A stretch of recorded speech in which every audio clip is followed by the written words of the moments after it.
Hello, hello, hello. Welcome back to Mik'd. Today is Friday, August 1st. It is August. First day of August, which you know what that means. National Football. Girlfriend's Day. Is it National Girlfriend's Day? Yeah, tough timing for them, I would imagine, last night going into today. Listen, football season is here. Hall of Fame game was last night, NFL's first preseason game. Obviously, you didn't see a ton of you didn't see any of the starters, but football was being played. They had some new technology being used. First downs, virtual, marker. They just all play the whole thing in VR. So they're just throwing away money to the chain gang now. They're still there. They're still out there? Oh, yeah.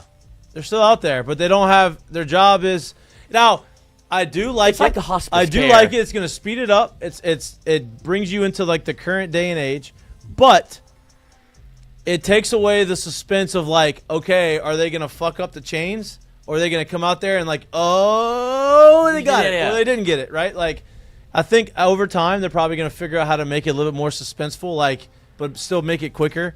I don't know. You got to see that. Hey, Trey Lance. Baller. Jim Harbaugh. Quarterback whisperer. He got his one COVID game in and then got drafted third overall. That's it.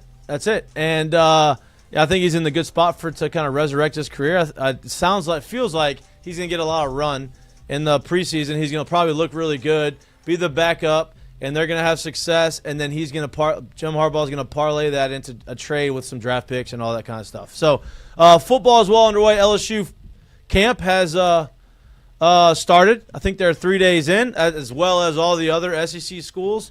We are going to talk a lot about football, a lot about LSU football, a lot about NFL football, a lot about SEC football, and to help us do that, because Jay Mitch currently is in the middle of a coaches meeting with the Little League World Series coaches because he is calling games. There were 16 people. He is calling games. He is in there. But we are joined by, at this point, just a co-host of our show at this point, Chris Phillips. He is the answers to all of your dating questions in Nashville, apparently. Mm-hmm. This guy is listen. Pool party looks fire. Pool party looks fire. Dude, it's it's been a good time. It's been a good time. Looks great. Yeah, we're having a blast, man. Nashville is not a boring place. So no, I would say Nashville is a great place. Is a fun place.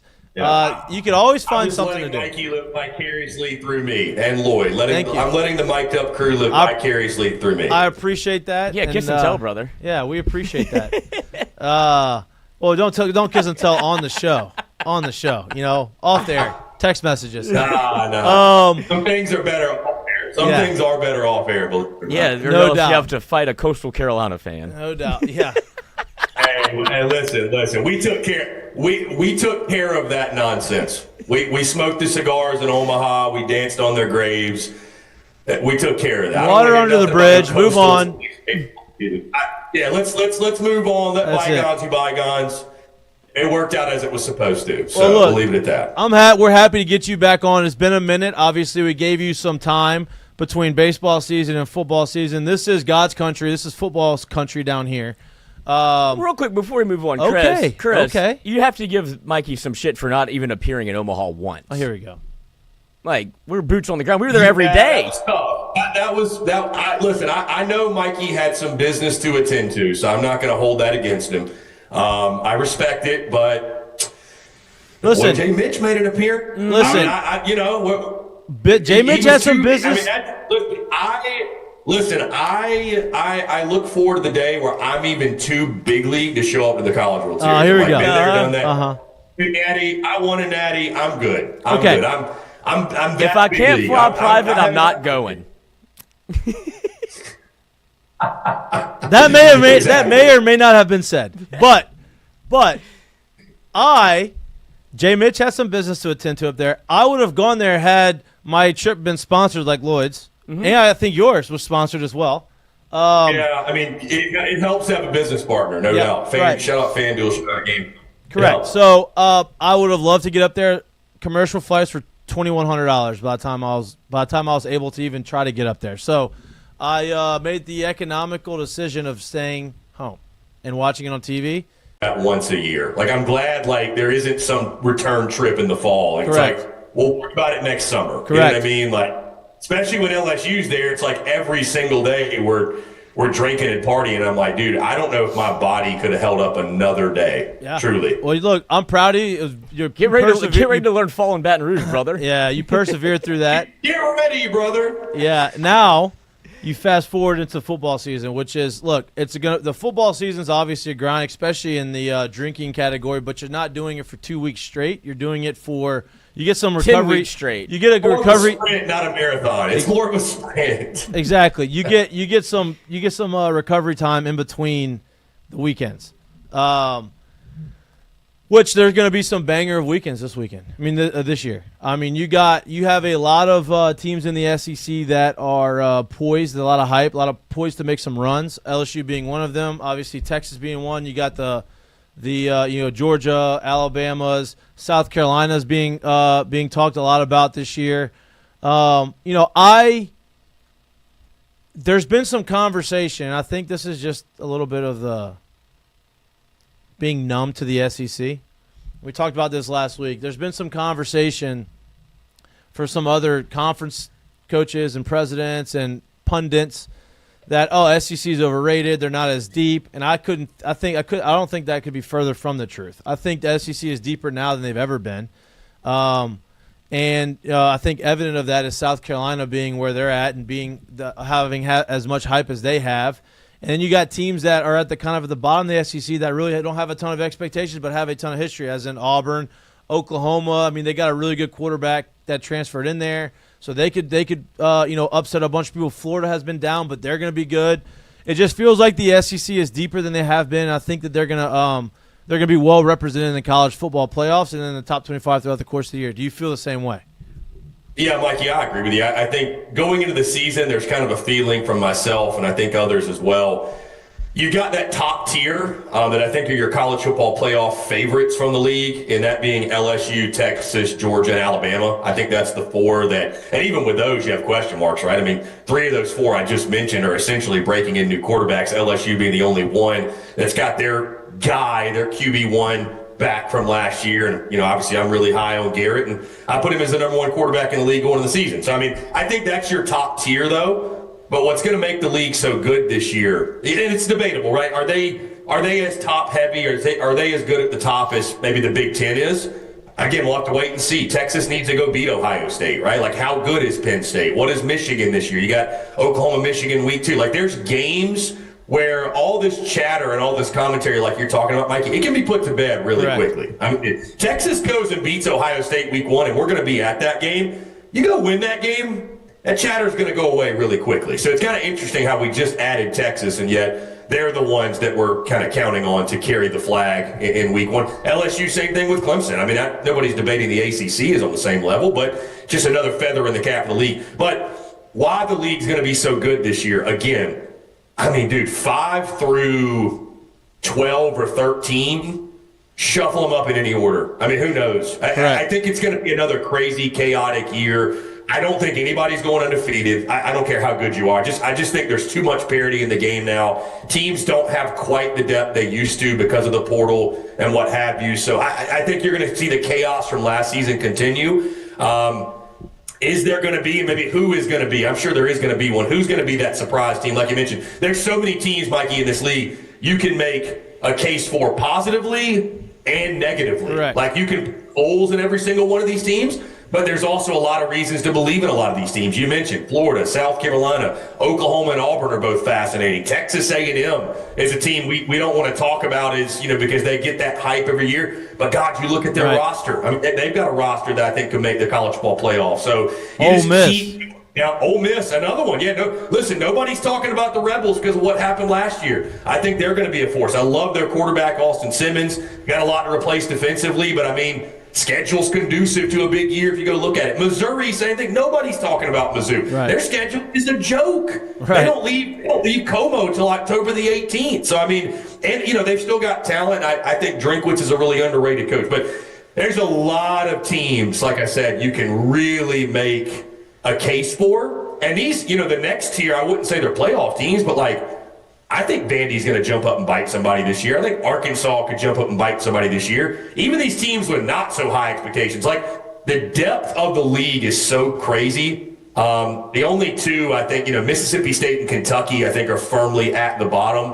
Not a lot of juice in either one of those programs. Dude, everybody else, and even Kentucky and Mississippi State, like, you never know. So, yeah, I think the league is as deep, Mikey, as it's ever been. And I'm just curious, is it going to be top-heavy? That's one of my big questions going into the season is I'm fascinated by, is there a team at the top? Or maybe there's two teams at the top, or maybe there's three, but is there a team at the top that is going to separate themselves? Like, do we have an elite team? I think that's the big question. Yeah, and look, obviously you're going to find out really early. You're going to have a lot of tough top 5, top 10 matchups early in the season. Obviously, LSU, Clemson, first game of the year.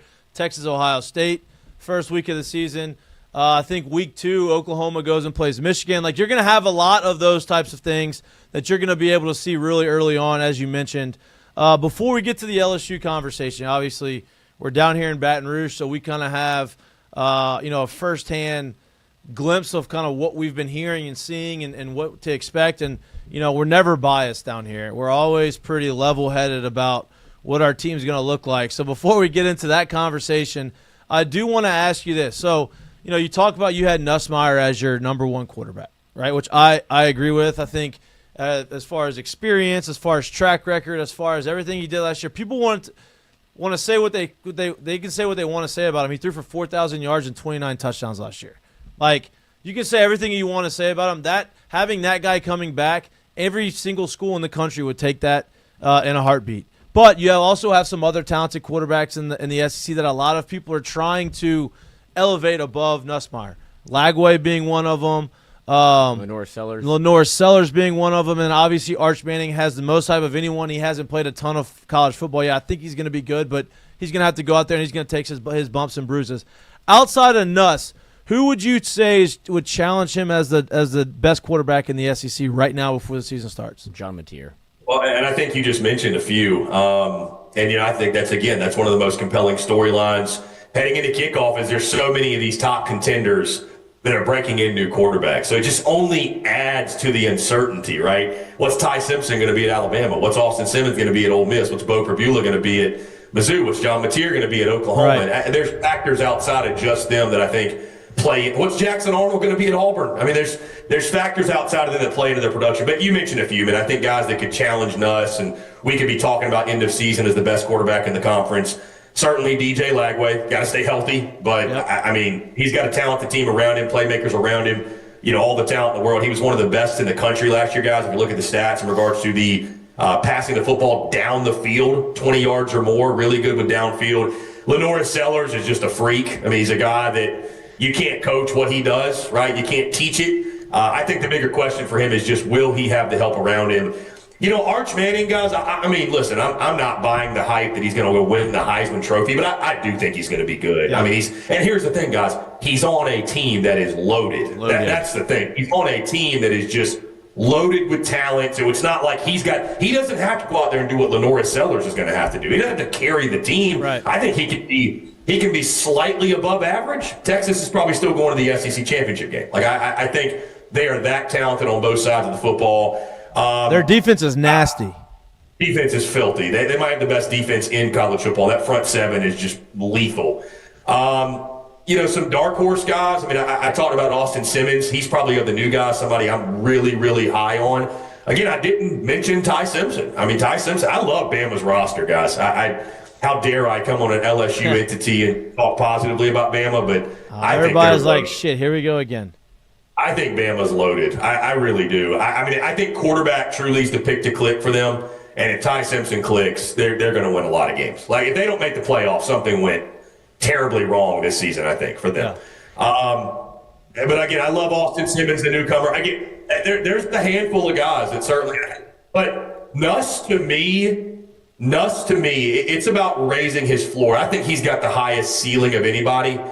Mikey, you'll appreciate this. I equate Garrett Nussmeier to the pitcher that throws 100 miles an hour and has got really nasty shit. But at times, he just has no clue where it's going. And when it gets ugly, it can get really ugly. You're walking guys, you're hitting guys, you can't fill the zone. But when he's on, it's like Paul Skeens level. So, how can he raise the floor and be more consistent? You know what I mean? That's the biggest thing for Nuss. And also, too, again, he needs a running game to help him. And that's the biggest question with LSU. That's the biggest question with a lot of these teams in the SEC. Heck, I haven't even talked about Gunnar Stockton. Granted, at Georgia, I don't think he's going to challenge to be the best quarterback in the conference, but that's a whole other one, right? Another big storyline there. So, yeah, I feel good about Nuss right now at 1, but, I think Lagway and Sellers, because of some things he can – and I think Lloyd made a great point. John Mateer is a certain wild card for sure. Yeah. I mean, if the offensive line down there in Norman, if they're serviceable, I mean, John Mateer is like a Johnny Manziel, Baker Mayfield type of talent. So we might be talking about him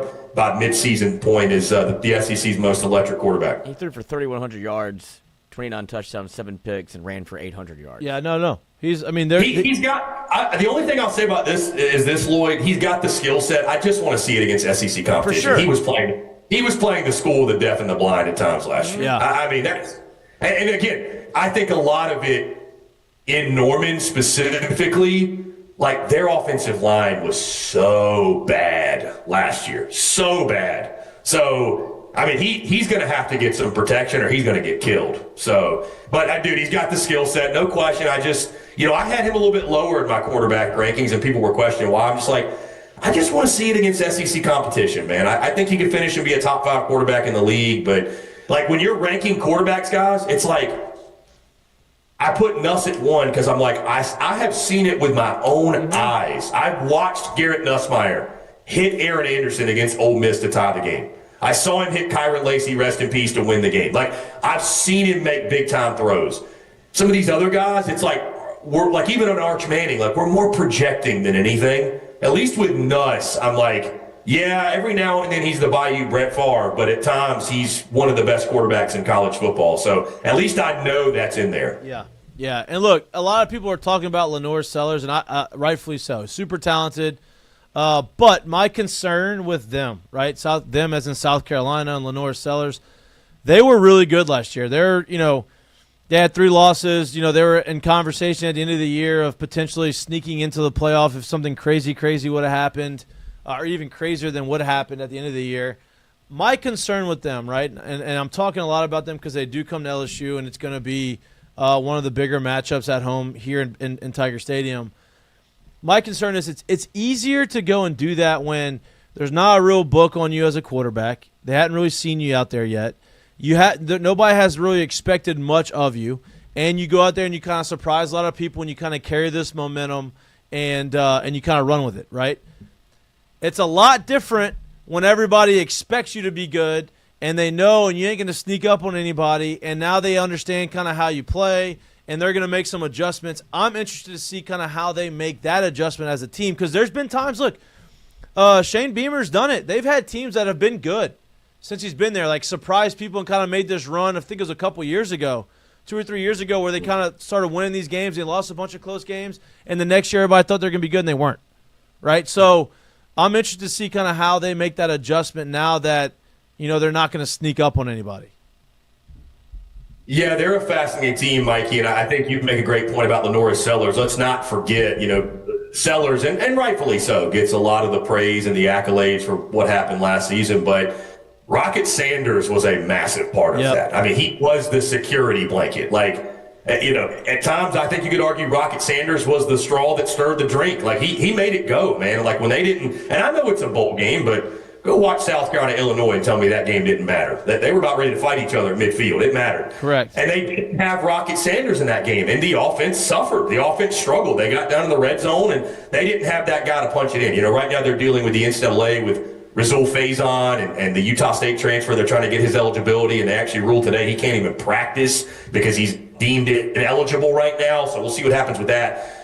Mikey, I'll just say this. I think South Carolina is the most overrated team in the conference, by especially the media, but a national perspective. And I'm not saying they're going to be a terrible football team, but I'm not buying the college football playoff hype. I think they're a lot closer to a 6-6 or 7-5. Lost a ton on defense. Again, losing Rocket Sanders is a bigger deal than I think people make it out to be. You lose Joshua Simon, who was your top pass catcher from a season ago, and I'm just not convinced the offensive line is going to be worth a damn because it never seems to be in Columbia, truly. It was bad last year. It was very bad. So, and I think you make a great point, too. Like, we're forgetting, I'll get there. There will be a select few out there that try to crush me for that comment or crush me for that opinion, especially when I drop my game-by-game predictions, which we'll do here the next week or so. I'm going to have them closer, like I said, to that 6-6 or 7-5 mark, which I think if South Carolina gets to 8-4, I think it's a really, really good year with the schedule they've got. Yeah. But I just. You look at them, and again, I just think some really, really key departures that we're not talking about. And the point I was going to make, you make a great point, Mikey. Like, you would have been labeled a crazy person by that fan base if going into 2023, you picked them to do anything but match or exceed the win total from 2022 when they went 8-4, lost the bowl game to Notre Dame. They came into 2023, tons of hype. Spencer Rattler was back, Juice Wells at receiver. They were ready to pop. And they went 5-7. Correct. So, I just, let's not rule out anything. And I'm also, too, I'll say this. I'm not saying that history defines who you are, obviously. But, Mikey, if you are picking South Carolina to go to the playoff, I just need people to understand the historical significance of what you were saying. Guys, it's a program that's won 10 or more games in a season 4 times in over 100 years of playing football. They've won 9 or more games 8 times, and that's including last year. So, it is the exception. It is the furthest thing from the rule. A 9-3 season in Columbia, South Carolina. I need people to understand how special it is. That ain't hating. That's just facts. So I think for them to be finished 5th, Lenora Sellers preseason first team. I'm not saying you can't make a case for both of those. Why those are correct. I just think they're a little overrated going in. Lenora Sellers getting first team was kind of wild to me. That's lazy. Well, what was surprising about it is South Carolina doesn't get hype like that from the media. So I mean, they've all of a sudden, and I think maybe it probably happens when you have a guy like Beamer who's really, really, is really likable. Granted, some people would disagree with that statement, but I think he's a charismatic guy, and they've just kind of become that sexy team. Yeah. He hasn't been the same since he got CTE from Mayo. He got bonked. Hey, look at this. Ready? Bang! That hurts. And that's the corner of that's not like it's like the fat part. That's like the corner. That hurts. No. One more time. He hasn't been the same since? I mean, listen, they had, I don't wish that upon any man, by the way, getting Mayo dumped on me. I mean, I wish that would happen to Brian Kelly so bad. I got to see it. Yeah, no, I agree. Look, you talk about offensive line because that is one of the most important groups of any team, right? If offense goes as the offensive line goes, if you can't protect the quarterback and you can't run the football, you can't do anything, and that all is directly the offensive line directly affects that, right? LSU last year had 4 really, really good offensive linemen. The one position on the offensive line that wasn't great was the center position, and that affects the running game more than anything, right? The center is kind of is the biggest catalyst for the run game, and you saw that last year with LSU as far as not being able to run the ball consistently. You lose 4 of those 5 guys. The Chester's back, but he's going to move to a different position.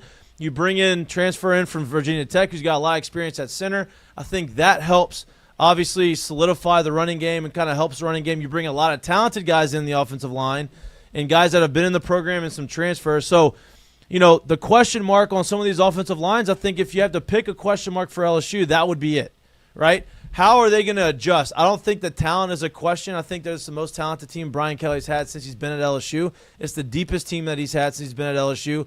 But to me, out of all the position groups, the biggest question mark right now is how quickly is the offensive line going to gel and get right before game 1, because they're going to have a really, really early test in Clemson. Clemson's always has a good front 7, and Clemson's going to have a really good quarterback, obviously going against LSU's defense. So, in my opinion, that's the biggest question mark. Do you feel the same, or is there something else that you're looking at on LSU's team?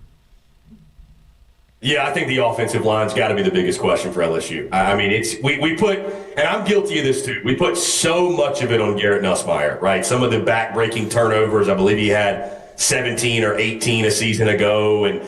But, guys, you look at how often he had to throw the football. Like, I think he had one of the highest attempts per game, maybe the highest attempts per game in the SEC, close to 40. It's too much. It's just because they couldn't run the football. I mean, we kept waiting week after week after week. Is this the week that LSU finally is going to break out of its funk and be able to establish a consistent running game? The answer simply was just no. So it put so much on Garrett Nussmeier. I'm curious if this season, guys, sometimes, are they going to have the same top-end talent they have with Will Campbell and Emory Jones and those first-rounders? I don't know that they will, but maybe they'll be better as a unit, right. Just a complete unit. And I think that's obviously the hope. And you mentioned it's not a room devoid of talent, right? But just a lot of unknowns. And like you said, I mean, Clemson's one of the best, if not the best. They're right there with Texas in regards to front sevens. I think they can make an argument. They've got the best front seven. TJ Parker obviously is an absolute freak up front, so. That's going to be where that game is won and lost. I mean, really, truly. There's other storylines for sure. I think another big question for LSU, I think defensively, I think you could argue that, the back end of the defense, not because, again, a lack of talent, but it's just brand new. That secondary is brand new there. But, again, you brought in tons of dudes in the portal like Mansour Delane, Tamarcus Cooley, A.J. Halsey. There's so many guys that, DJ Pickett's a freshman, extremely talented. How quickly can they gel and come together? You're going to face a Clemson offense that, is going to throw the football. They've got one of the best quarterbacks in the country, Cade Klubnik. I don't know if I'm sold on Klubnik. I don't know if I'm sold on Klubnik. I'm kind of with you. And I'll say this: I said one of the best. Notice that No, because a lot of people putting him one. Like I'll still put him as a top 10 quarterback in the country. But I do agree with you. I think it's so fascinating that. I mean, I knew people like 2 years ago that thought he sucked. Right. I mean, and guys can get better. Like, guys can absolutely get better, but I thought he sucked. I thought he sucked at the beginning of last year, and then he obviously got better, and he looked good. He reminds me of – and, look, Jackson Dart was really good at Ole Miss, right? Jackson Dart had really good numbers and had some really good games, but he also had some games that okay – he reminds me of Jackson Dart a little bit. He's going to run the football. He can throw the football. Sometimes he gets a little erratic. Sometimes he doesn't hit. I don't know.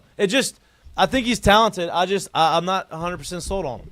It's almost like, Mikie, because even just the narrative on Clemson as a whole, and again, they've got a lot of talent. Don't get me wrong. Their defense is stacked. But how quick the defense is stacked. But how quickly the narrative on Clemson changes, and it has changed from – Dabo's washed. He doesn't use the portal. Like the Clemson of old is dead and gone. I mean, guys, they went 9-3 last year, and they went to the playoff because they won the ACC title. And even, they lost to South Carolina in the regular season. That didn't matter. They got in as an ACC champ either way, which was just complete nonsense. How quickly the narrative is flipped. Like, oh yeah, Clemson's back. Like they're elite again. And I'm like. Right.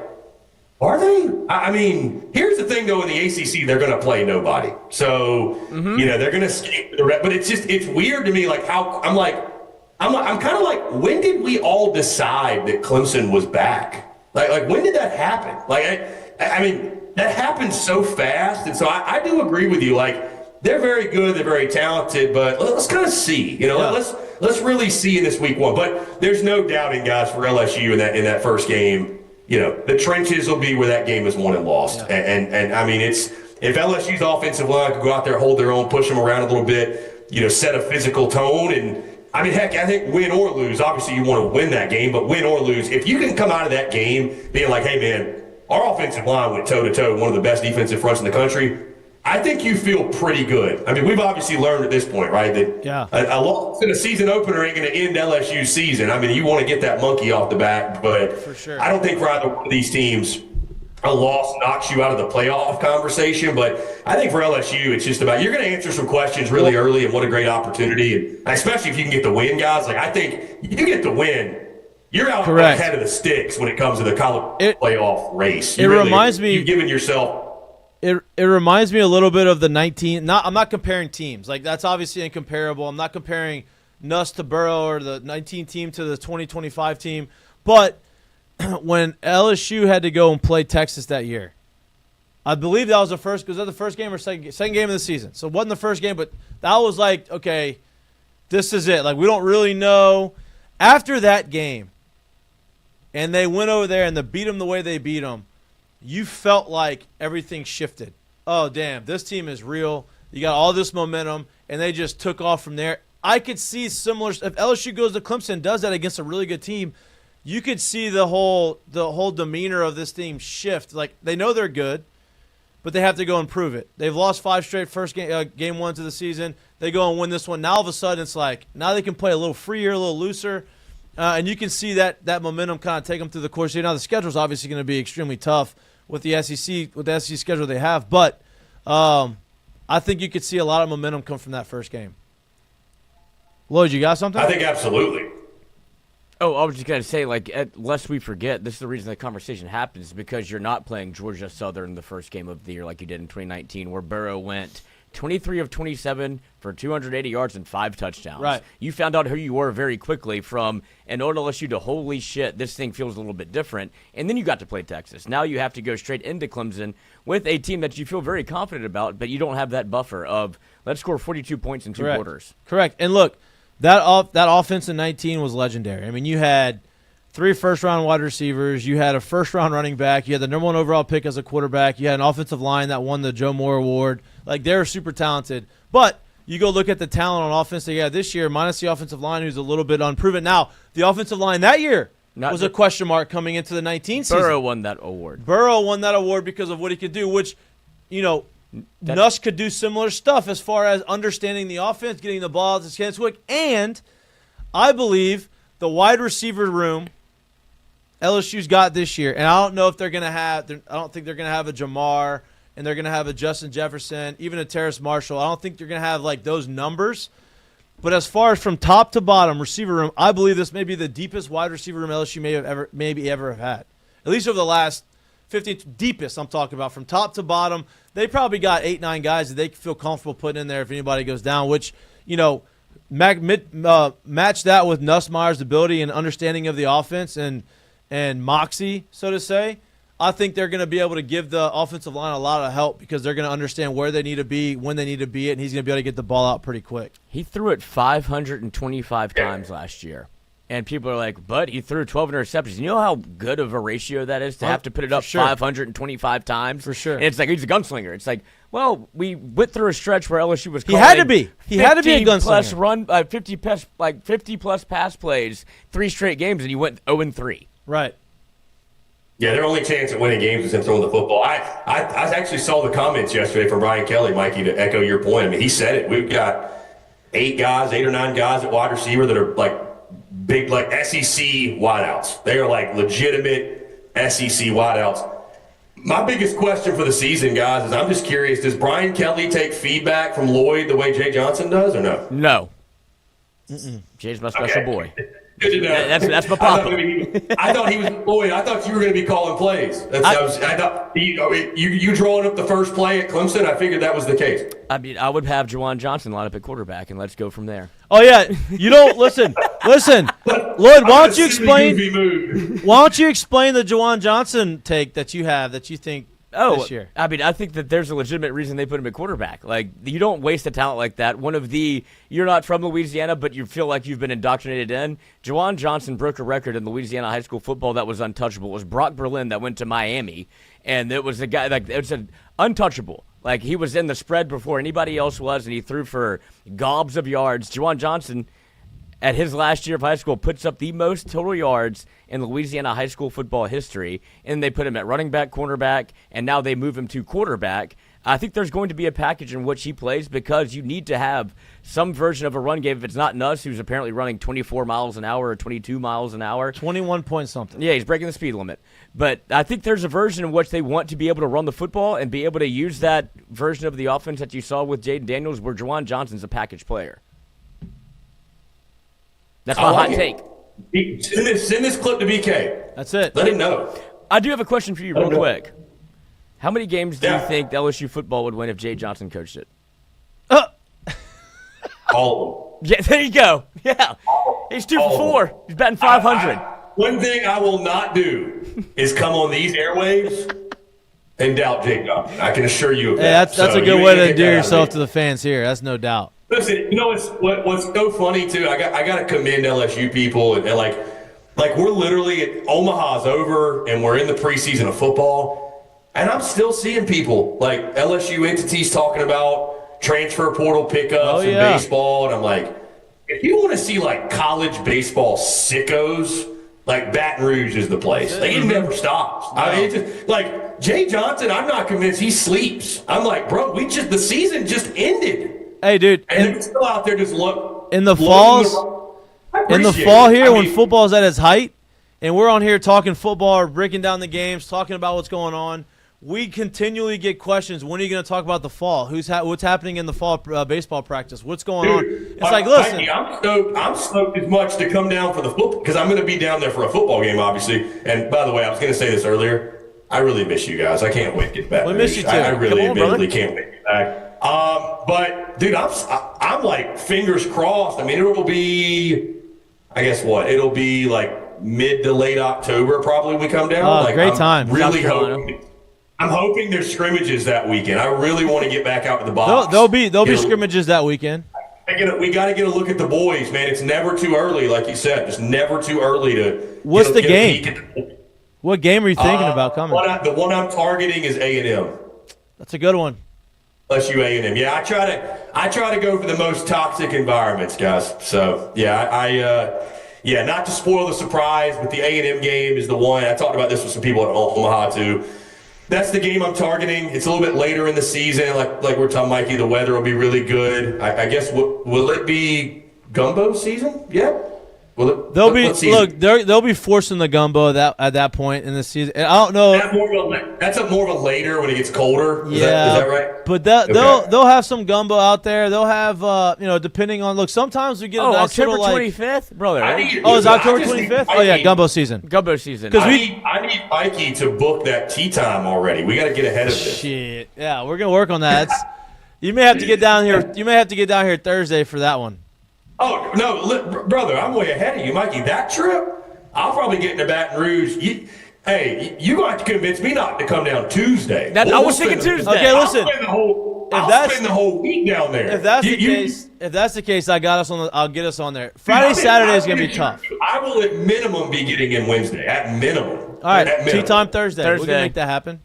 Me, there you go. Jack. This is where the planning happens right here. This is where it happens. That's it. We can definitely make that happen. But yeah, October 25th. Maybe in studio. Studio gig. 100%. Look, Jay Mitch. I mean, maybe Jay Mitch will be in that weekend. We'll have everybody in studio. I don't know. I want 5 strokes aside. Huh? I want 5 strokes aside. No, you don't get 5. You don't get 5 strokes. Straight up. Well, I'm just trying to play Lloyd in Home Run Derby. We didn't get that in at the World Series. Yeah, we got to work on that. Maybe we get shot derby. Maybe we get to take BP with the team before the team takes it. You know what I mean? Yeah. Hey, listen, I have met my Jello shot quota until next June. I can assure you. Listen, I hate Jello shots. No, see, that's why I didn't go. But then again, I say that, and if we're at a tailgate this fall, doing them. I mean, who am I? Who am I to say no? Exactly. Well, look, there's not many. It'll be more of like the whiskey. And that is not going to be the Jello shots as much on these tailgates. Talk dirty to me, Mikey. Let's go. That's how it'll be. Let's go. It's so much fun, dude. I can't wait. That's what I was telling Lloyd. I was like, when football season starts, it's like the energy just increases everywhere, right? Like it's October. It's August 1st. So like you had a football game last night. Obviously, it doesn't count, but like you still saw football. You had announcers. Collinsworth's voice was just like, oh, it's here. It's back. Like, it's football season. And it just puts you in a good mood. I woke up this morning, extra pep in my step, had a great workout, was in the office this morning. I was like, damn, it's football season. I think it's just everybody gets a good energy when it gets closer and closer. It's soothing to have it back on TV. It is. I feel the same way when baseball season starts, too, though. It's like just having it on. It's comforting. Yep. It's comforting. Even if I'm not quite invested in that Tuesday midweek, it's like, it's there. 100%. If I really need it, it's there. So, 100%. Yeah, football's the same way. I mean, guys, week 0 will be here before you know it. And I mean, we're only what, 27 days? Yeah, 4 weeks away. Yeah, from the first SEC football game. I think it's 29 days to LSU Clemson. But yeah, guys, I mean, listen, I'm in all seriousness, I'm excited about this LSU team. I think this LSU team is fascinating from a standpoint that I think their floor is as high as anyone. Their ceiling, though, depending on some things. I mean, I don't know that it's going to be my pick, but this team, I think, can win a national championship. Well, I don't think it should be national title or bust, though. Playoff or bust. Playoff or bust. It is absolutely playoff or bust. There's if this team goes 9-3 or worse, something went awry. Something went wrong. This team should be at minimum 10-2. I mean, again, it's why that Clemson game is so massive. Right. Like, you tell me LSU beats Clemson, you go ahead and get your travel plans ready. They're going to the playoff. Correct. You know, or maybe even better, maybe they're hosting a playoff game in Death Valley. I'd love for them to get a bye, but look, if they could host it. Let me ask you this: what do you think would be more electric? I know they're different sports. Super regional baseball at the box or a home playoff game at Death Valley? I'll say this. This year, because LSU football has never had has never had it. It's the first one. I think that would be more electric than anything we've ever seen. Now, I'm going to jail. 10 years down the road, if it's like a regular thing and like they've seen it happen over and over and over again, I think you could look back and say, okay, that's a little bit more. But this year, if LSU hosts a home playoff game in Tiger Stadium for the first time ever, since it's so new, I don't think there's anything more electric than that. I'm going to jail. Lloyd may streak. Lloyd been kicked out Who's twice. bailing him out? Question. Who's bailing him out? Mikie. Probably me. Yeah. You would be, yeah. Or the 6 attorneys that are in my family that he's friends with. Yeah, it would probably be Robbie. Yeah, Robbie's probably your first call. Robert would be too hammered. I'll have a pillow waiting for you, Lloyd. Actually, have a lip pillow waiting for you. Actually, Robert's your first call, then For Robert's sure. going to call Robbie, and then then you're it's getting taken care that's of. That's how it works. Yeah, I'm fine. I'll go. That's how it works. I've been before. I don't I don't want to ruin your like future shows of picks. You talked about picks. I'm not going to ask you who you have winning national championship. I'm not going to ask you who you have making the playoffs.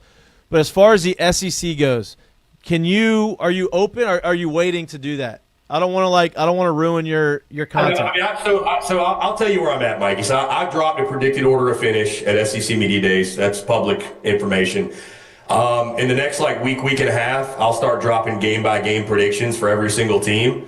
So, I waited a little bit later this year, believe it or not, because there's just so many unknowns, and we've been having conversations over the last few weeks with people that cover these teams, doing team previews, getting an even better feel on what may or may not happen. But, listen, I had right now, I think 4 SEC teams make the playoff. Okay. And I think it is that top 4. I think it's Bama, Texas, Georgia, and I do believe LSU makes the college football playoff. Again, my predicted, I'll just say this. I'll give you what my predicted order of finish was. It is subject to change. Of course. Because I will drop one a week before kickoff. And again, I think that's fair. We're going through fall camp. Everybody's in great shape. There's so much hype. Yeah, it's best shape of your life season, right, Mikey? It's spring training, right? Everybody's in the best shape of their life. Everybody's going to go undefeated, or everybody's going to win the pennant, whatever. Running 22 I'll miles drop an an hour. updated one. But again, I had – this was a few weeks ago. I had Alabama, Texas in the SEC title. I actually had Bama finishing first. Again, I know it's sacrilegious for me to come on here and say that. No. I'm a believer in what the Crimson Tide are going to be. I think that Bama team's going to be really, really good. I think they actually upgraded. They're going to upgrade at quarterback. I think Ty Simpson's a better fit than Jalen Milroe ever was. I think having Ryan Grubb back in the fold as their OC is big. So I had Bama, Texas in the SEC title, but I had Texas winning the SEC championship. So, again, I'm a believer in Texas also. Okay. I think especially at that point, I think Arch Manning's going to be clicking, and it's so much more than him. People forget they got a 1,000-yard back from last year in Trey Wisener. And, oh, by the way, C.J. Baxter's back from injury. They've actually got some questions on the O-line, too. A lot of new guys, but dudes that have been in the program 3-4 years that, are highly touted guys and guys that have played. So I don't think it'll be as big a question for them. Probably at this point, because I will drop a playoff and predictions, probably right now I'd say Texas is my national champion, but they kind of feel like last year's Ohio State to me, guys. I mean, they went out and spent $35-40 million on the roster. You put that many resources behind it and you've got that much talent. They're going to be in it. They're going to be in the mix. They probably get a first-round bye. I had Florida finishing 5th. Right there knocking on the door. I mean, again, is DJ Lagway going to be healthy the whole year? Heck, the whole prediction hinges on that. So I'm glad I waited. It's I need to hear some positive reports about DJ Lagway before I go all in on Florida. But, yeah, I think those top 4, I think we get 4 in the college football playoff, LSU, Texas, Bama, and Georgia. And I had, again, Bama 1, Texas 2, Georgia 3, and LSU at 4. So again, subject to change though, because again, it's one thing when you're doing it in July. It's another when you're doing it 2 or 3 weeks before kickoff, and you sit down, you go through game by game, and you look at how some games set up, and you're like, damn, I feel a little bit differently than I thought I would about this game. So, but yeah, I think those 4 I mentioned, and I'll tell you this, I think it's going to be the SEC title game is going to be a combo of 2 of those top 4. I'd be really surprised, which I've been surprised before. I'd be really surprised if anyone outside of that top 4 made the SEC title. Yeah. I really, really would. Well, that would tell you, the team I think we're all sleeping on, that I'm sleeping on, that I feel like is underrated, the Georgia Bulldogs. Like, it's every year with, like, are we really – I feel like, why am I doubting Kirby Smart? Like, why am I doubting that they're going to get back to Atlanta? So, and you look at their roster and you're like, man, you know what the defense is going to be? Their big question's O-line. Same thing as LSU. It's like, can we get back to being physical Georgia? Right. If they can do that, and Gunnar Stockton, again, is solid, he doesn't have to, guys, they got shitty quarterback play last year and won the SEC. Who doubts that, man? And I mean, listen, you got a guy like Gunnar who looks like a 42-year-old accountant. You know what I mean? Like, yeah, that's the guy you want, man. He drives a pickup truck. And listen, they got Hollywood, Miami, Carson Beck out of there. They got good old Georgia boy Gunnar Stockton taking over the reins. So, no, in all seriousness, again, they're loaded with talent. It's Georgia football. Their schedule's a bit brutal. It is. But, man, I just can't wait because this season's going to – like I said, so many new quarterbacks, so many questions. I think it's gonna be another wacky year. That's something that makes preseason predictions really tough, guys. Because like, if I'd have come on this show last year and been like, guys, I just have this feeling I got Vandy beating Bama. You'd have been like, okay, I'm no longer taking your opinion seriously. I just like it just. But I will not be surprised if we don't get more type of results like that, guys. I mean, heck, we might have a 9-3 team in the SEC title. Again, I haven't even talked about A&M. Right. I know the whole Texas 8-4 mantra, but dude, they've got maybe the best O-line in the SEC. Right. What if Marcel Reed takes a step forward? They got pretty good wide receivers. They got maybe the best running back room in the conference, and Le'Veon Moss and Reuben Owens. And then defensively, it's Mike Elko. Like I know they weren't great last year, but and I think that's probably their question mark. But if they're solid on defense, people forget how good they were offensively. Guys, they led the SEC in SEC points per game. As crazy as that sounds. So, and at one point, again, we're sitting there 7-1. I won't bring up what they did to LSU, but like their path was paved with gold to go to Atlanta. And they did what A&M typically does. But maybe it's going to be wacky. I can't wait. I can't wait. It's going to be all over the place. I can't wait. And look, you having LSU as the fourth in the SEC making the playoff sets them up nicely to host the game. Yeah, because I think even at 4th, I think they'll be 10-2. And that sets them up nicely to host the game. If you're a 10-win SEC team, you're in the playoff. Well, heck, this year, I don't think it'll happen, but that at large bid, if you're Florida with your schedule and you're 9-3, sure, give them a raise. You might be in. Yeah. Well, if LSU doesn't drop the ball against A&M in Florida, they're in. Yeah. Well, what happens if LSU goes? What happens if LSU goes 9-3? But one of the losses is to Clemson, and then they have 2 SEC losses. With some tiebreaker works. They go to Atlanta. That was the situation last year. That was the situation last year when they lost to USC, and then you were like, which was awful. But you lose that, and then you're in a position. Oh, you go beat A&M, which. At the time, you're like, you can do that. With 8 minutes and 23 seconds left in the third quarter, LSU was going to the playoff. Right. They were the best team in college football, Garrett. Aaron Anderson, 76 yards down the middle of the field. You're like, this is the best team in college football. And then they lose that one, blow that one, and they lose to Florida, and it's like, damn. I don't remember that, though. Damn. Yeah, that Florida loss was tough. That makes no sense. Outplayed them in every facet of that football game. No sense. But that's what makes the SEC so Except crazy. the scoreboard. So it makes the SEC so crazy.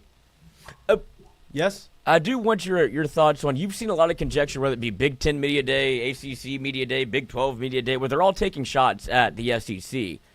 Do you think that does levy some sort of weight? Like, I think they're doing that. Obviously, they have a game to play. Like, they're trying to levied the fact that they played 10 conference games over the SEC playing 9 conference games. But when you look at the schedule bar for bar, who you have to play every week, you should put the SEC above whatever you're playing. Like, you're not playing Iowa State, Iowa, North Dakota. Like, what that should bear weight, and I feel like you're seeing them kind of almost push it to a narrative where they know that it's going to happen. The other conferences. Well, I mean, guys, last year the committee told us strength of schedule means nothing. That's what sucks. Because if it did, Indiana wouldn't have got it. I don't give a damn. Like people will push back because you had to put them in because they had one loss. BS. Who'd they beat? Start naming them off. Who'd they beat? You know, and then they go to the playoff and get shellacked by Notre Dame. So, but the committee showed you last year there's no reward in scheduling tough. Like, there's no reward in playing Clemson week 1, unfortunately. Like, you don't get an extra boost because you did that, I fear. So, it's unfortunate. That's another part of the college football season. I mean, the weekly debates we had last year when the playoff rankings were announced were wild. So there's a part of me that's really excited for it because of content. It's just like, it's electric, but the other part of me is like, dude, it's gonna happen again. I have no doubt it's gonna happen again. It always happens. It's gonna happen. Like, it's just, that's part of it. Like, it's just, and that's what makes it so much fun. And I can't. But I'll tell you this, I'm really happy we have finally gotten to a point we're not just spending the whole time talking about conference realignment, playoff expansion, NIL. We're actually talking about football. Thank God, because those conversations obviously wear us all out. Thank God for baseball season and basketball season, that those of us that invest ourselves in that, it distracts us from all those conversations. And now we're here actually talking football on the field. So thank goodness. Look, it's right. It's fun to talk about. You're going to be talking about it right now, but then in 2 weeks, it's going to be a lot of repetitive conversation because nothing is still going to have happened yet on the football field, and there's going to be 2 more weeks. And these next 4 weeks are going to feel like they're going to take forever. I'm just going to give everybody a heads up. Like, it's running in quicksand. It is. I excited. can see it. We're excited right now, and then we're going to get to next week, and you're going to be like, damn, we still got 3 weeks left. Then 2 Well, weeks. I got to be honest with you, boys. I'm soaking up every minute in Nashville I can before the season gets going. So we know, Chris. We know. I will be in Nashville next week, but I'm not going to be able to. We're not going to be able to link up. I'm playing Troubadour. I'm playing Troubadour Wednesday, Thursday, and Friday. Big league. Okay. Big league rights again. Here we go. I'm very excited about it. Just when you think he's dead, he pulls himself back in. I'm very excited about it. Private plane, whatever. No. Southwest. We're going to fly Lloyd up here, man. We're going to have us a time. Southwest. Dude, I would love it. Funny enough, again, I'm spoiling everything, so why not? Obviously, I live 10 minutes from Vandy Stadium, so we got to do a Have Vandy they finished game. it yet? Have they finished the stadium yet? They have not. I don't know that's it. I think that's I don't know if that's ever going to be That's just going to be part of the stadium now. That's what the construction is like what makes the stadium. It's just something they told them they were going to do, and they're like, they'll just keep dragging our feet, dragging along. But I got to do a Vandy game because I live right here. It'd be crazy to do the tour and not do one. I'm thinking the Vandy game I do. Vandy LSU. Yeah. Because I know, not that Nashville needs any more of a party, but I'm like, LSU folks will bring the damn party. I would love like to we will. Listen, y'all need to come up. Let me be your tour guide. How about that for a switch up? I like that. Let's make that happen. Switch up. Listen, I've been hitting all the spots. Yeah. I have been hitting all of the spots. I imagine. If I end up downtown one of the nights, I don't think that's what it currently is. That is not current. Come on now. Dude, if you go to Vandy YouTube, they have like a construction cam. You can look at where it's at. So, like, they've made a lot of progress, but there's no way it's going to be done for kickoff. There's no way. I went in 2019, and buddy, not a thing to when you go to tailgate, there was like, what are y'all doing here? We were standing in a parking lot. There's like, where do y'all tailgate? Like, we don't tailgate here. And then you go into the stadium, it's like, we're out of booze. And it's like, yeah, LSU's here. And then that was the Jamar Chase, like, absolutely breakout party where he goes 86 yards after a minute and a half. You're like, oh, God, he might be the best player on the team. And that was a good time. That was Robert's bachelor party. That'd be great to go. It's the least SEC vibe feeling place. But they were terrified of us. I I gotta show love for my Vandy people. Y'all need to come to Lot 2. The Lot 2 boys. Okay. Here's the thing. Vandy's fan base is small in number. There's no question. A lot of heart. But I've met it was really cool going last year and meeting some Vandy folks that are like, I'm like, y'all are as diehard as any college football fan base, SEC fan base I've run into. Because and why? We had a really good time. We had a really good time. Again, it's nowhere near. It's not even in the same stratosphere as a Saturday, in Baton Rouge. But there's some good Vandy folks out there. There are. So but I figured, I'm like, if I'm gonna go to a Vandy game, why not go when LSU's in town? That just feels right. You get 2 LSU games next year. That's great. At least. Yeah. I'm gonna hit more than 2 LSU games. Yeah, if there's a third, I'll let you guess what that third one is. Well, if LSU hosts a playoff game, that's got to be on it. Oh, He was thinking SEC championship. That would be on it. There's a third regular season game. You're going to go to LSU Alabama game. Yeah, probably. Yeah. It'd take an active. Well, you're only 2 hours from Tuscaloosa, right? 2 hours? Nashville's like 3, but it's pretty close. Yeah. This upcoming tour is like literally why I moved here, because all these places are, within an arm's reach, right? Yeah. So, yeah, it's going to be fun, man. The tour is going to be electric. I've got a rough draft for the season right now, but, things are subject to change. It could be a game in week 10 or 11 that looked really good in the preseason, that the 2 teams aren't so great, but there's another game to go to. So there's only 4 spots I haven't been, guys. It's Columbia, Missouri, Lexington, Kentucky, Norman, Oklahoma, and Starkville, Mississippi. I might save Starkville for baseball season. We had a lot of state folks in Hoover that we made a lot of connects with them. Yeah, I gotta go to the dude. I may even save Lexington, Kentucky for basketball season because, again, neither one of them are going to be good this year. Yeah. So, Columbia, Missouri, I'm trying to figure out if that's a possibility. I really would like to go to Como. I'm knocking out Norman week 2. We've already got that booked. We're going to Oklahoma, Michigan in Norman, Oklahoma. Nice. So, dude, you could look up in Oklahoma before now. See the SEC take on the Big Ten. So love that. Or you could go to Missouri and buy the baseball stadium. Dude, we stopped there on the way up to Omaha. I don't know if y'all saw that. Bro, it is, yeah. Well, yeah. Instead of Phi Delta, how much is Phi Delta Theta really paying for that? Exactly. Those name rights. You can make a competitive offer.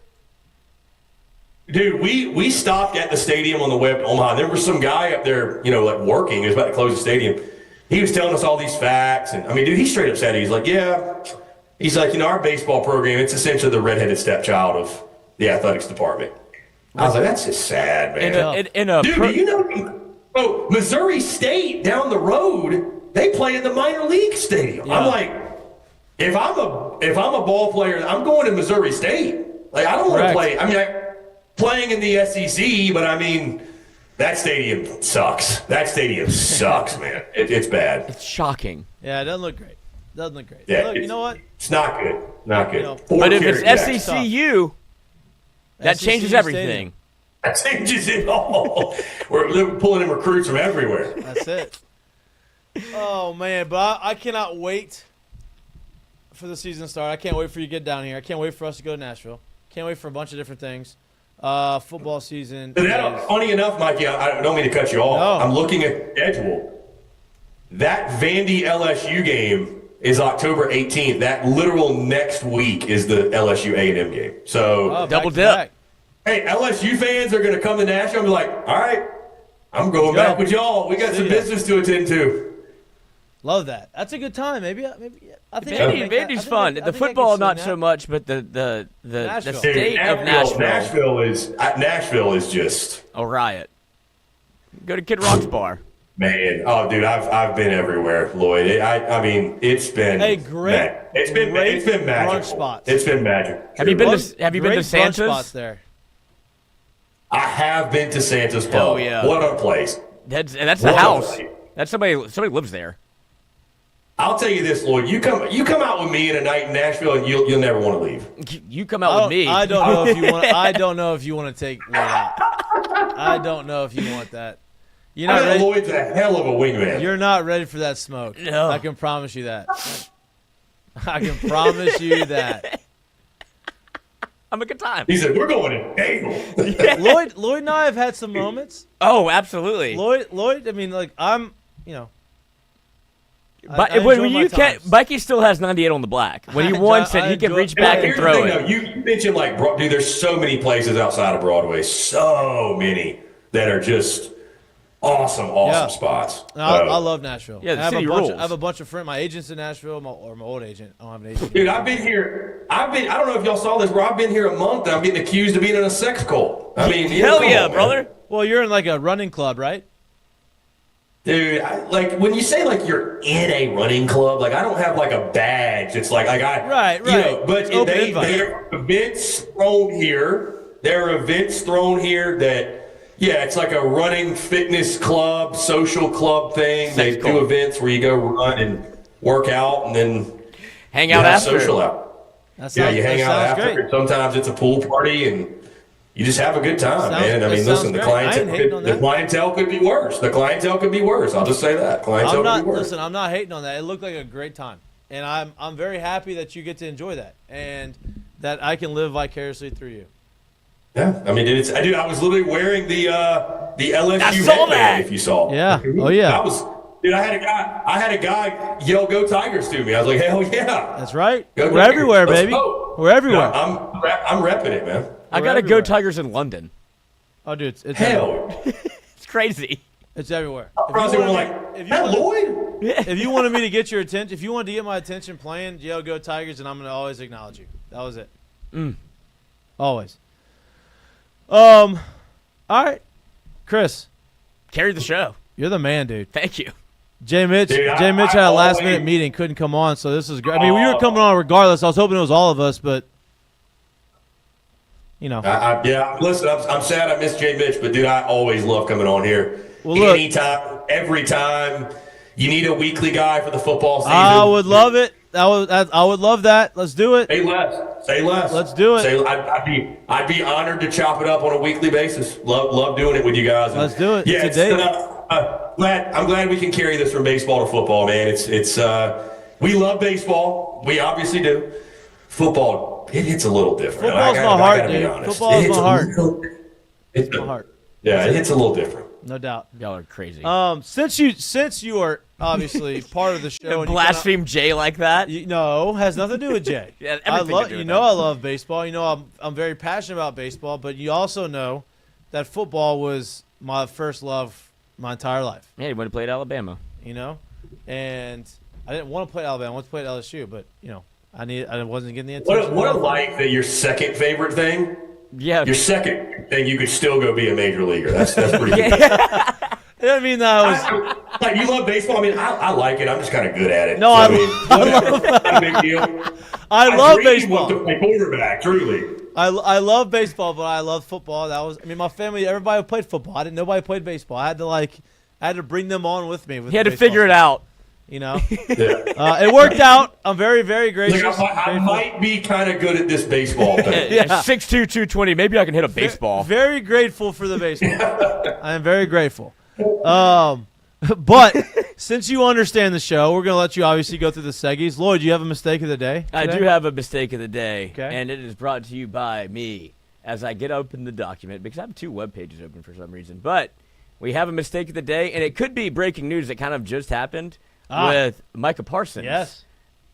Saying 2 deuces in a mouth like Nixon. Like, we can't figure this thing out, and so I don't know what to do. And so that could be the mistake of the day. But there's also this, which I have. It could have been a curtain call. But everybody, it's just a great little move to see, like, maybe I'm late for a meeting, maybe I'm not. Maybe this could be, maybe I'm just retired because Cordell Patterson got cut. Uh-huh. And he found out on the internet, and he said, when you jobless, you mop at 11:30 p.m. and shit. Wow. Hey, he's funny. Yeah, he's great. He's funny because he talked about, man, washed up when he got released. He talked about having a washed up Athlete. Yeah. athlete, we're running back, whatever it was. So, yeah, that's Cordell. What Patterson. a great career he made. Yeah, he should have been playing. I mean, he was electric at Tennessee. What a great career. And then became a de facto quarterback, running back. Love that he kept Wildcat. 84 when he was running back. That was awesome. Love that he kept the number. Just a dude. And now he's mopping. Just, I want to work. I'm going to find work. Hey, he's a hardworking guy. It's a mistake of the day cutting this man. Okay. Saints, sign him. That's it. All right, curtain call. I have a curtain call, and it is another football guy. Tell me how much wintergreen chaw this man has been through. Football guy. Curtain call to just never change. Never change. Just be who you are, and sometimes it works out. And this man is Man Campbell, that those bottom teeth you could pull out with a thimble. But he's still doing it. He's not going to quit. He's going to get jaw cancer at some point, and then that'll be the wrap, and that's the way he's supposed to go out. That's tough. Hey, you got one? Curtain call, or am I putting you on the spot? I got a curtain call. I feel like this is why you guys bring me on, because I say some off the wall shit, and I've got an off the wall curtain call. Okay. It actually happened last night, and people are gonna think I'm making this story up. I wish I was, but I'm not. Me and a buddy are out at one of the local spots, a little place called Neighbors. If you ever heard of it, familiar with it, great place to watch a game, whatever. Local watering hole. Little place called Aspen. It's a local watering hole. Local water hole. Really good spot, popular spot in Nashville, but it's not the Broadway thing. It's off the beaten path, more in the neighborhood I live in. Anyways, and again, this story's going to sound made up. I promise it's not. Me and my buddy are sitting there, and this dude comes up to me, and he's like, hey, my friend over there across the restaurant is interested in you. She thinks you're attractive. Do you think she's attractive? She's into you. Are you into her? And I look over, and respectfully, I was like, I'm good. I'm trying to eat. I'm good. I'm not trying to fall in any grenades tonight. I'm fine. I'm just going to put that out there. So anyways, so we continue eating. I literally just told him, I was like, hey, man, let me just eat. I'm good. Try to be nice. Walks off. Like 10 minutes later, that woman walks over the table. Hammered. Hell yeah. Hammered drunk. Guys, it's like 7:15. In the morning. Hammered. Not in the morning, guys. 7:15. Hammered drunk. She walks over. She's talking. We're nice, whatever. She walks away. About 5 minutes later, 10 minutes later, walks over again. We're sitting there eating. We're being nice, whatever. She walks away, thankfully.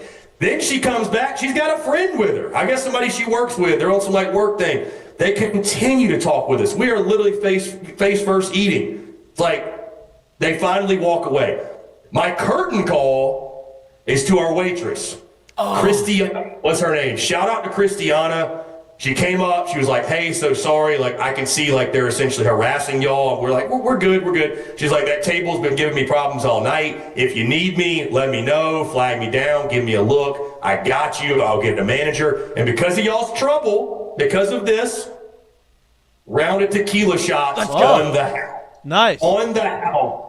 So shout out to Christiana over at Neighbors for taking care of us. She didn't have to do that. We really appreciate it. And, yeah. Y'all sent some shots over to the other table, what I'm about obviously, to say. right? You had to get one. Dude, golly, I just was like, man, that was just the craziest, most random night. But Christiana over at Neighbors, holding it down, deserves a huge curtain call. So, yeah. Curtain call to Christiana. Christiana, that's a big move. Yeah, thank you. Big move. All right, my curtain call, you kind of mentioned it earlier. And you talked about Micah Parsons. News just came out. Micah Parsons obviously requesting trade. No longer wants to be with Dallas. My curtain call is to him for just coming out. Listen, Jerry Jones does this every single year. Goes out in the media. He negotiates with those guys through the media or doesn't negotiate through the media. He throws these low blows after low blows after low blows at his best players. And they just kind of take it and then they all of a sudden sign whatever. Michael Parsons said, no. I'm not going to let you do this. I'm not going to let you talk shit. I'm not going to let you make me feel like I'm unworthy of what I'm asking for and try to make it seem like I'm the bad guy. I'm out. I want to trade. Get me out of here. I love nothing more than when the Dallas Cowboys are in turmoil, and that is what's happening now. And Michael Parsons is a generational talent at this position, and the fact that it's this hard to get him a deal speaks volumes of what they're doing over there. So best of luck to Michael Parsons. He's obviously not shy about sharing his thoughts on things, and I'm glad he came out there and said, you know what, enough's enough. I'm fucking out. So, shout out to him. Curtain call, Michael Parsons. Oh, yeah. Get what you deserve. All right. do $24 million this year. Yeah, but he's probably should be worth. He wants a long-term deal, obviously, because he can't still be on his rookie deal. Lloyd, how was mistake of the day? How was mistake of the day not Hugh Freeze talking about? Oh my God, brother, the length and girth. It's too long. It's a 2-minute clip where him and Dave Aranda are going back and forth about like who can say the wildest shit at the podium. By the way, Dave Aranda's comment, I was like, what the fuck is he talking about? And then he did it 3 seconds in. He's like midget. And then it's like, okay, I'm in this world where I can't stop saying it, and you can tell that he's thinking like I shouldn't have said this, and now I'm too far down the path. I gotta somehow get myself out of it. And he doesn't. He just dug deeper, and he's smart. But that was awesome. That was a fucking wild. That was wild. I was like, is this AI? Is this AI? I couldn't would have believed that it was. For a minute, I thought it was fake. That is not the person that had on the bingo card saying that word at the podium and giving an Like introspective look into the Wolf of Wall Street. Hugh Freeze against Dave. Comparing it to recruiting. He had some points that he almost made. He was close. What a clown show that is. Hugh Freeze, Dave Aranda. My God. The Hugh Freeze is is worse. Length and girth, baby. It's making me think that Auburn Baylor game is going to be like one of the drunkest games of the season. Like Can't nothing wait. about that game will make sense. Can't wait. Can't wait. You've already had Friday night football, Can't wait. It's gonna be great. I can't wait for all the football games. Preseason, no more preseason games next week. I think the whole slate obviously is next week. That'll get you to college football, and then everybody will have their fantasy football drafts. That'll kind of help. And Saints got a chance this year? Saints got a chance? No. And if they do, Kellen Moore. If they make the playoffs, Kellen Moore needs to win Coach of the Year. Can I tell you guys a fun fact? I don't even have an NFL team. I'm really not an NFL guy like that. Well, look, 7-8 years ago. I guess the Titans now. I guess maybe the Titans. Hitch your wagon to Cam Ward. Cam Ward's only worried about Cam Ward. Didn't care about the surgery that Will Levis had. Listen, 6-7 years ago, Saints were a great team to jump on because they're fun. I would say you need to go to as many games in the Superdome as you possibly can. It is electric. It has not been that way the last 3 or 4 years. So I've never been to the Dome either. That's another Don't stop. go, we'll let you know when to go. You gotta wait till they get some more momentum because when they're good, it is fire. When LSU goes to the national championship, that's when you should go to the Dome at this point. Right. Hell yeah. Keep that into existence, baby. That's it. Or you can work for this guy, Hugh Freeze.